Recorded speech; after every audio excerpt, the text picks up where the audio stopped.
በነገራችን ላይ ኢየሱስ ተሰድቧል። ሁሉም ፕሮቴስታንት ንጽጽር ላይ የሚመጡ ኦርቶዶክሳዊ ወንድሞችም ፕሮቴስታንት ወንድሞችም ኢየሱስ ተሰድቧል በሚል ነው ወደ ቁርአንና ወደ ሐዲስ እስልምናን ለማንበብ የሚዘዋወሩት። ፈጣሪ አምላክ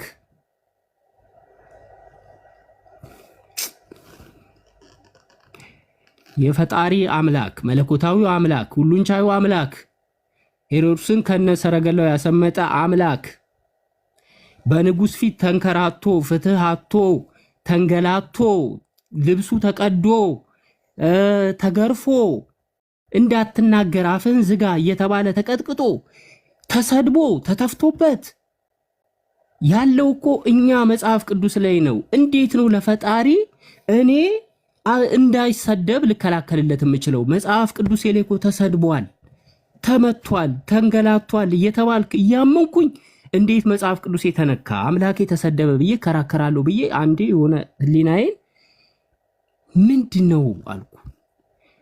ሙስሊሞቹ የሚያነሱት እኛ ጋር የተጻፈውና ትክክለኛው ነገር ነው። በእስልምና አላህ የተከበረ ነው፣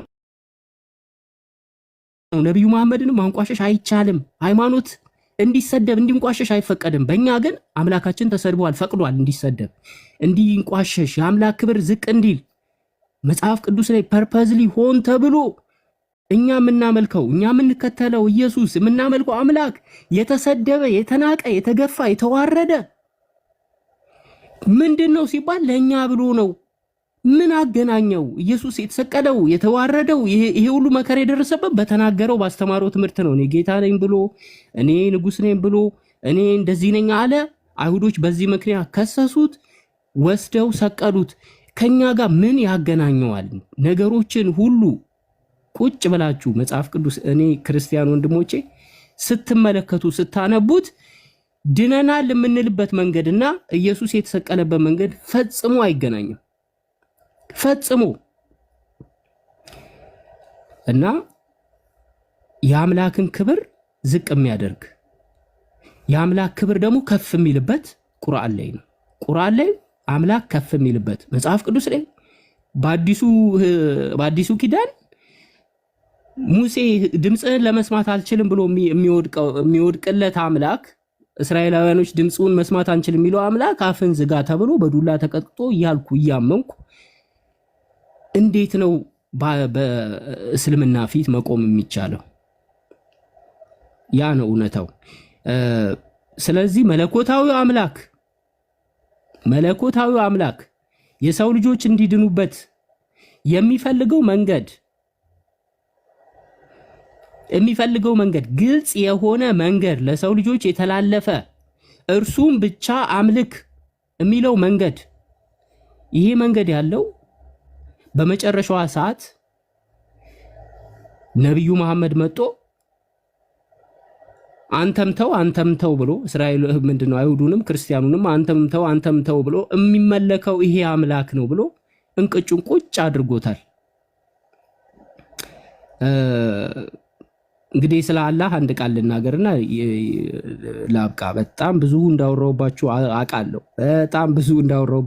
ግን አንድ ነገር ብዬ ላብቃ። ቁርአን ላይ አላህ እንደዚህ ይላል። ተውራትንም ኢንጂልንም ዛቡርንም ቁርአንንም እንዲሁ በየዘመናቱ እንደሰጠ ይናገራል። ነገር ግን አምላክ የሚፈልገው ዝንባሌ አለ፣ ሰዎች የሚፈልጉት ዝንባሌ አለ። ሰዎች የሚፈልጉት ዝንባሌ እነርሱ በሚመቻቸውና እነሱ በሚፈልጉት መንገድ ነው የሚሰሩት። አምላክ የሚፈልገው መንገድና ዝንባሌ ደግሞ አምላክ በሚፈልገው መንገድ ነው የሚሄደው። መጽሐፍ ቅዱስ ላይ ያለው የኛ የክርስቲያኖች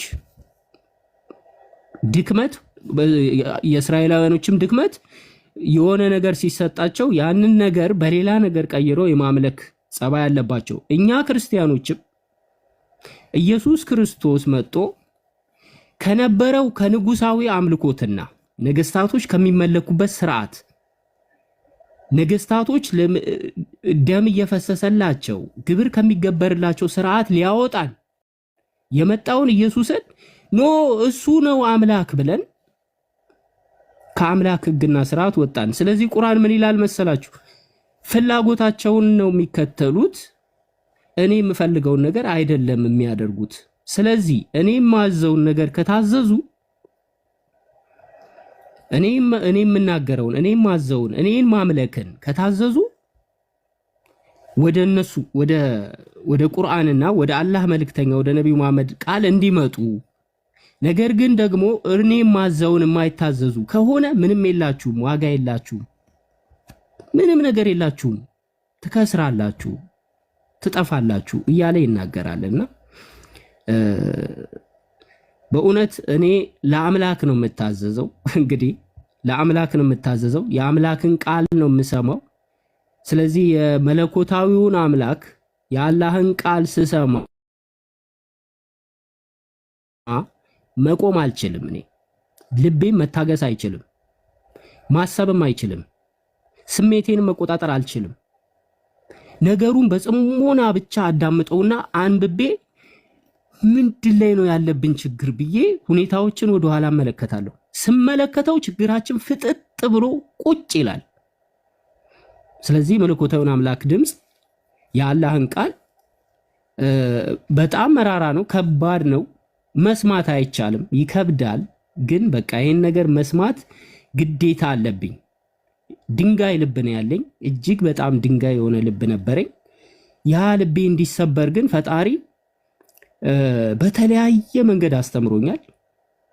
ስለዚህ ልቦናዬ በደንብ ነው የተገለጸው። እንደውም ንጽጽር ማድረግና መማር ጠቀመኝ። የሚገርማችሁ ነገር እጅግ ብዙ ነገር ነው የጠቀመኝ፣ እጅግ በጣም ብዙ ነገር። በተለይ እርከን ምንም አይነት ስህተት የማታገኙበት መለኮታዊ አምላክ እስልምና ላይ ያለውን አምላክ እንዳውቅ የበለጠ ምንም ልታወጡለት እኮ አትችሉም። የሆነ እርከን ልታወጡለት አትችሉም። ቃሉ ለይተን ቃሉ ወርዶ ገብቶ ወጥቶ እንደዚህ ብሎ እንዲህ ብሎ ሳንል መለኮታዊውን አምላክ